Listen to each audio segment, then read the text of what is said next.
Hi guys, this is Jake from J&G and welcome to my ducks of my Storm in Heaven review.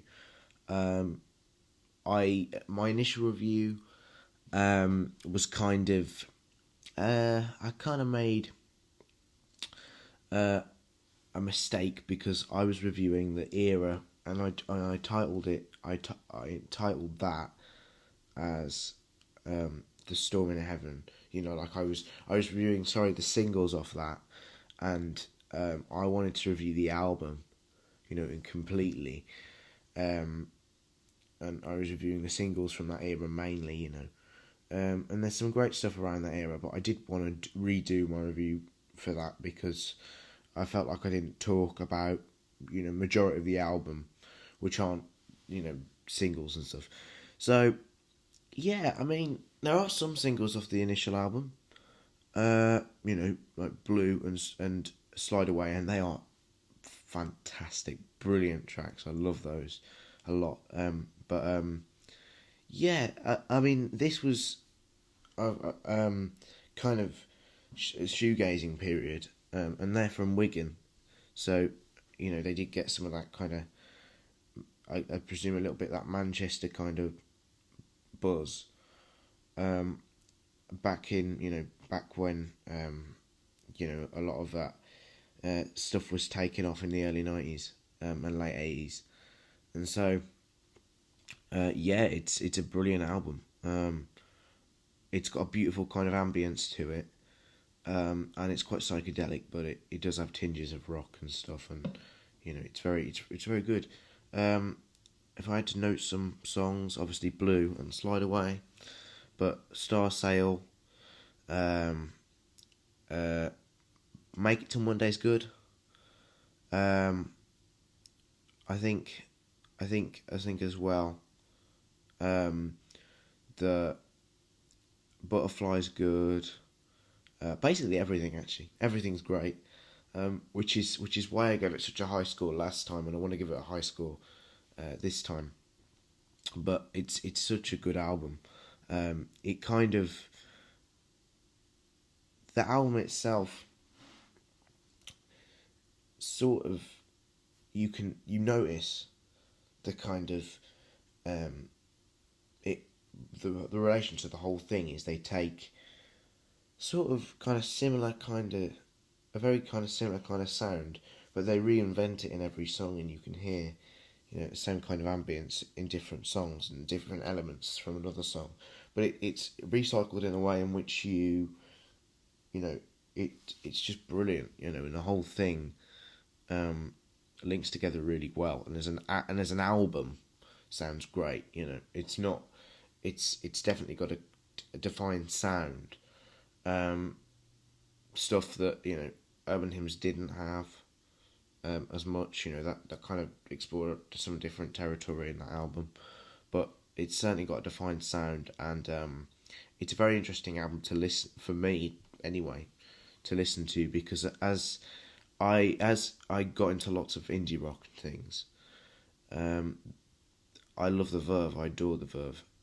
They were definitely my favourite band at one point. I don't know about at the moment, but they definitely were at one point, and they're definitely my top three still, I would say. But you know, it's like, I ever since listening to Bittersweet Symphony, which for me was is the most important song for me personally that I've ever heard, because of how much, if I hadn't heard that song on that day, I would never have explored the rest of Britpop, and then by going down Britpop, you know, obviously heard about grunge and listened to grunge, and then you know, I suppose by just picking up my mum's records and playing them on the record player, she had loads of the Pixies and Jesus and Mary Chain, and I put that on, and you know, it just slowly, you go back through their influences, and you start to get a bit of a picture of good music, but this album does have some of that kind of pop element, but it's just a little bit faded, so it's got the driftiness over it, so it's not quite as just poppy, but it's certainly got, a tune in it. If you can get past the initial kind of kind of driftiness, you will really like it. And it might take a couple of listens, but for me, after a couple of listens, I really enjoyed this album. It opened my eyes a lot because, I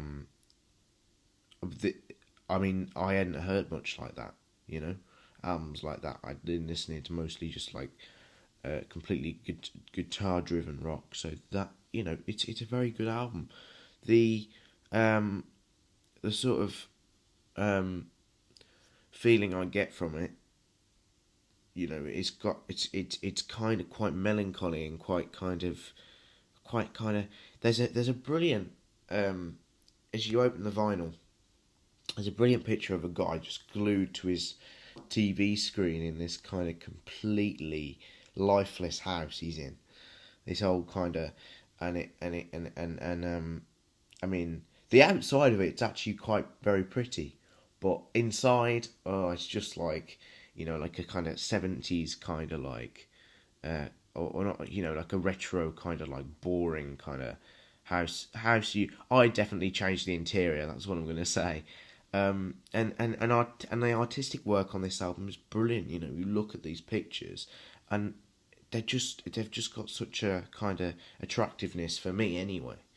And it sounds kind of artistic, like they've kind of thought about how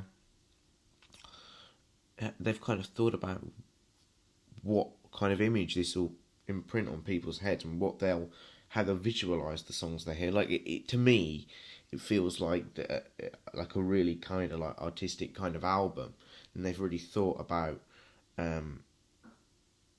how people will visualize it. Do you know? That's just my opinion, but I will give this the same score I gave it last time, which is a 9 out of 10. It's ace. I do slightly prefer. I think the singles out of that period are just sublime. I wish they'd include some more on singles on the album, because I think I'd even have to raise it from. I don't know. Would I have to raise it from a 9? Because that's a pretty high score. I know. I just love the singles. They're my favourite things from that period. The songs on this are great and brilliant. At their best, they're just fantastic. But the singles are great, so I can see why I reviewed the singles. But I think the album itself is also fantastic. So it's great. Listen to it, and then see what you think. Give it it takes a couple of listens, but once you've got that, it's a really wonderful kind of pretty kind of album. So thanks for watching, guys, and I'll see you next time. Bye.